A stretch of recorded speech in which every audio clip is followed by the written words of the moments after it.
The 12 Dancing Princesses. Once upon a time there was a king who had 12 daughters, each more beautiful than the other. The 12 princesses slept in a large hall, each in a little bed of her own. After they were snugly settled for the night, their father, the king, used to bolt the door on the outside. He then felt sure that his daughters would be safe until he withdrew the bolt next morning. But one day when the king unbolted the hall door, and peeped in as usual, he saw 12 worn-out pairs of little slippers lying about the floor. "What shoes wanted again?" he exclaimed, and after breakfast a messenger was sent to order a new pair for each of the princesses. But the next morning the new shoes were worn out, how no one knew. This went on and on until the king made up his mind to put an end to the mystery. The shoes, he felt sure, would dance to pieces, and he sent a herald to offer a reward to anyone who should discover where the princesses held their night frolic. "He who succeeds shall choose one of my daughters to be his wife," said the king, "and he shall reign after my death, but he who fails,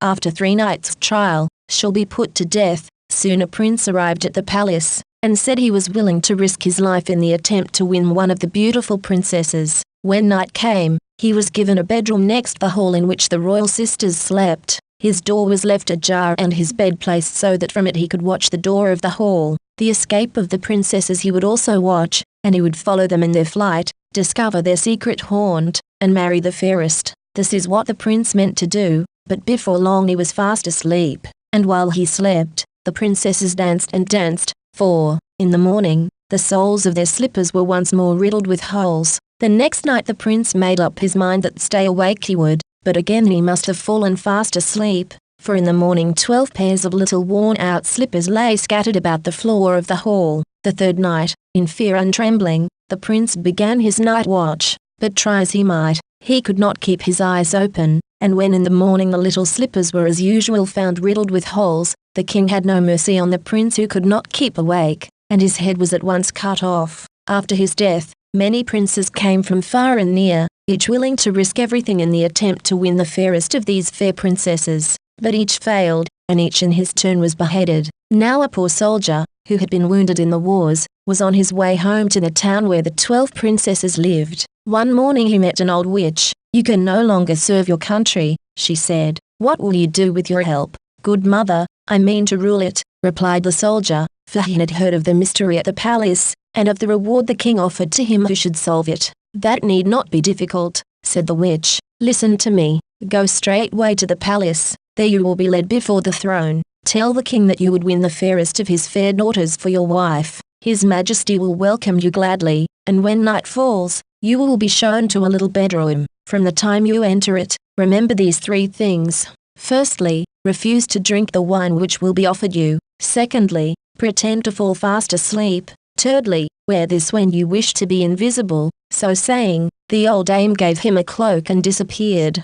Straightway, the soldier went to the palace, and was led before the throne. "I would win the fairest of your fair daughters for my wife," said he, bowing low before the king. So anxious was his Majesty to discover the secret haunt of his daughters, that he gladly welcomed the poor soldier, and ordered that he should be dressed in scarlet and gold. When bedtime came, the soldier was shown his little room, from which he could see the door of the sleeping hall. No sooner had he been left alone than in glided a fair princess bearing in her hand a silver goblet. "I bring you sweet wine. Drink," she said. The soldier took the cup and pretended to swallow, but he really let the wine trickle down into a sponge which he had fastened beneath his chin. The princess then left him, and he went to bed and pretended to fall asleep. So well did he pretend, that before long his snores were heard by the princesses in their sleeping hall. "Listen," said the eldest, and they all sat up in bed and laughed till the room shook. "If ever we were safe, we are safe tonight," they thought, as they sprang from their little white beds,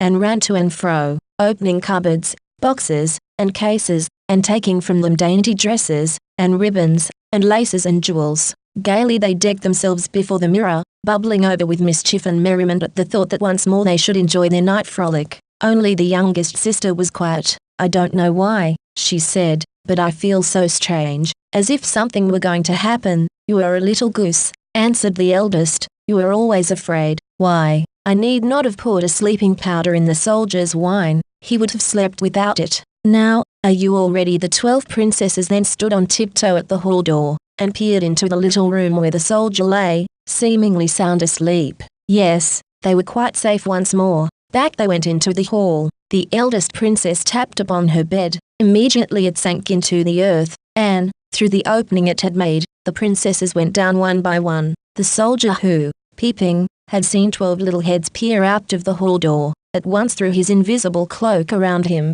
and followed the princesses into the hall, unseen. He was just in time to reach the youngest, as she disappeared through the opening in the floor. Halfway down he trod upon her frock. "Oh, what was that?" screamed the little princess, terrified. "Someone is tramping on my dress." "Nonsense, be quiet," said the eldest. "It must have caught on a hook." Then they all went down, down, until they reached a beautiful avenue of silver trees. Thought the soldier, "I must take away a remembrance of the place to show the king," and he broke off a twig. "Oh, did you hear that crackling sound?" cried the youngest princess. "I told you something was going to happen, baby," replied the eldest. The sound was a salute. Next they came to an avenue where the trees were golden. Here the soldier again broke off a twig, and again was heard the crackling sound. "A salute, I told you," said the eldest princess to her terrified little sister. Further on they reached an avenue of trees that glittered with diamonds. When the soldier once more broke off a twig,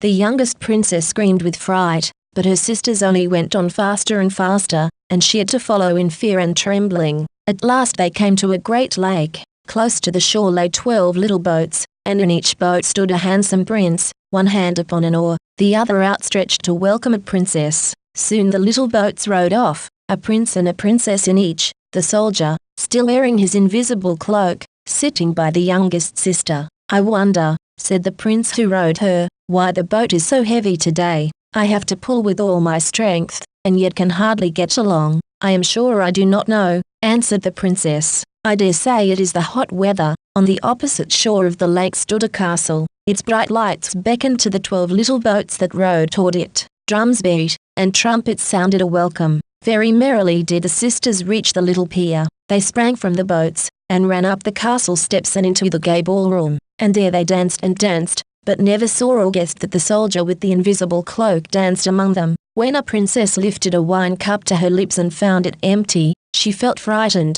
but she little thought that the unseen soldier had drained it. On and on they danced, until 3 o'clock, but then the sisters had to stop, for all their little slippers were riddled with holes, and in the early grey morning the princes rowed them back across the lake, while the soldier seated himself this time beside the eldest princess. When they reached the bank, the sisters wandered up the sloping shore, while the princes called after them, "Goodbye, fair daughters of the king, tonight once more shall we await you here." And all the princesses turned, and, waving their white hands, cried sleepily, "Farewell, farewell." Little did the sisters dream as they loitered homeward, that the soldier ran past them, reached the castle, and climbed the staircase that led to his little bedroom. When, slowly and wearily, they reached the door of the hall where they slept, they heard loud snores coming from his room. "Ah, safe once more," they exclaimed, and they undid their silk gowns, and their ribbons and jewels, and kicked off their little worn-out shoes. Then each went to her white bed, and in less than a minute was sound asleep.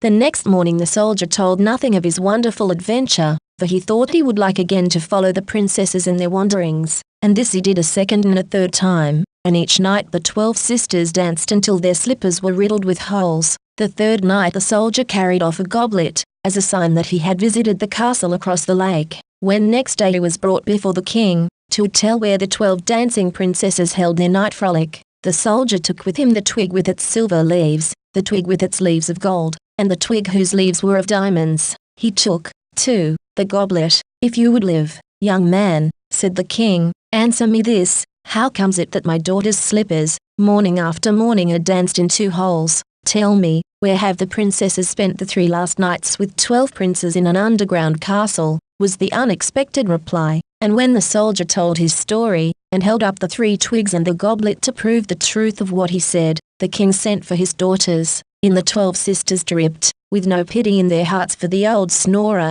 as they called the soldier, but when their eyes fell upon the twigs and the goblet they all turned white as lilies, for they knew that their secret night frolics were now at an end forever. "Tell your tale," said the king to the soldier, but before he could speak, the princesses wrung their hands, crying, "Alack, alack," and their father knew that at last he had discovered their secret. Then turning to the soldier, the king said, "You have indeed won your prize. Which of my daughters do you choose as your wife?" "I am no longer young," replied the soldier, Let me marry the eldest princess." So that very day the wedding bells pealed loud and far, and a few years later the old soldier and his bride were proclaimed king and queen.